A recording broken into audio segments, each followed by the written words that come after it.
ظہیر صاحب، ایک تو بتائیے گا کہ کیا پولیٹیکل پولرائزیشن کی وجہ سے ترسیلات زر متاثر ہوئے ہیں؟ حالانکہ حافظ صاحب کہہ رہے ہیں بڑے ہیں، بالکل بڑے ہوں گے۔ دوسرا، چلے وہ تو بڑے ہوں گے اپنی جگہ پر، جو اوورسیز پاکستانیز ہیں وہ سرمایہ کاری نہیں کرتے ملک میں، اس کی کئی وجوہات ہیں۔ ایک تو ون ونڈو آپریشن نہیں ہے، سرخ فیتے کی نظر ان کی فائل ہو جاتی ہیں، اور تیسرا مجھے بتائیے گا، میں نے آپ سے مسائل کا ذکر کیا تھا کہ وہ کون سے ایسے مسائل ہیں جن کو وار فوٹنگ پر حل کرنے کی ضرورت ہے تاکہ ملک میں سرمایہ کاری جو اوورسیز پاکستانیز ہیں وہ کریں اور حکومت کا اعتبار اور اعتماد جو ہے ان پر بڑھے۔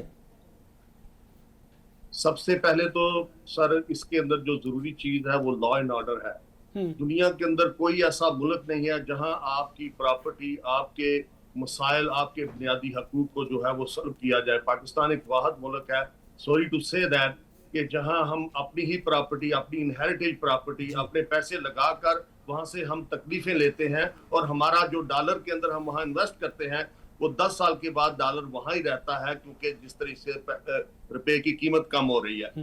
دوسری چیز یہ ہے کہ حافظ صاحب نے ذکر کیا کہ پولیٹیکل افیلیشن جو ہے وہ اوورسیز پاکستانیوں کی کسی جماعت کے ساتھ زیادہ ہے۔ میرا خیال ہے کہ اوورسیز پاکستانی جو ہیں وہ میجورٹی آف پیپل جو ہے وہ اپنے ملک سے پیار کرتے ہیں، اور ان کو اپنے ملک کی ترقی سے کنسرن ہے۔ جو ان کو ہوپ دے گا، جو بہتر کام کرے گا، وہ اس کو فالو کریں گے، نہ کہ کسی شخصیت کی، کسی ایک شخص کو جو ہے وہ اس کی پرستی کریں گے۔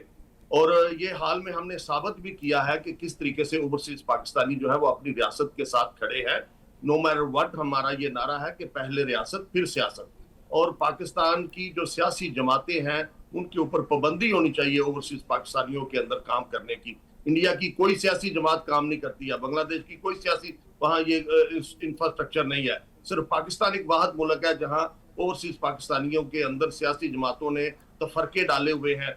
آج کے ترجمان جو ریاست کے بنے ہوئے ہیں، کل یہی لوگ تھے جو ریاست پاکستان کے خلاف کھڑے تھے، اور جو آج خلاف کھڑے ہیں کل اس کے ترجمان تھے۔ تو اس سلسلے کے اندر حکومت کو واضح اقدام کرنے چاہیے، جس طرح حافظ صاحب نے فرمایا۔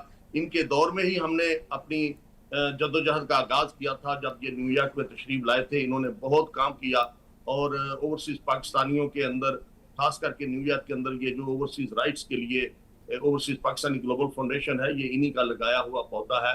ظہیر صاحب، میں نے اگلے سیگمنٹ کی طرف بڑھنا ہے، ایک میرے سوال کا جواب دیجیے گا۔ آپ سمجھتے ہیں جس طرح حافظ صاحب نے کہا کہ سینٹ، قومی اسمبلی اور صوبائی اسمبلیوں میں اگر آپ کی ریپرزنٹیشن ہو تو پھر آپ سمجھتے ہیں کہ آپ کے مسائل جو ہیں وہ وار فوٹنگ پر حل کیے جا سکتے ہیں؟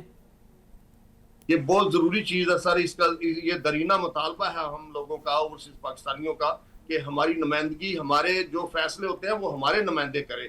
اور انفارچونیٹلی کسی جگہ بھی ہماری اوورسیز پاکستانیوں کے لیے کوئی بھی وہاں سیٹ کا انتظام نہیں کیا گیا، کسی ادارے میں بھی۔ او پی ایف کے اندر بھی وہ لوگ لیے جاتے ہیں جو بہت بڑے سرمایہ دار ہیں، بورڈ کے اندر وہ لیے جاتے ہیں جو گراؤنڈ حالات پہ کام کرتے ہیں، جو کمیونٹی ورکر ہیں، ان کو کبھی بھی او پی ایف کے اندر یا او پی سی کے اندر نہیں لیا جاتا۔ تو یہ ایک بہت بڑا المیہ ہے، اور حکومت کو یہ حل کرنا چاہیے۔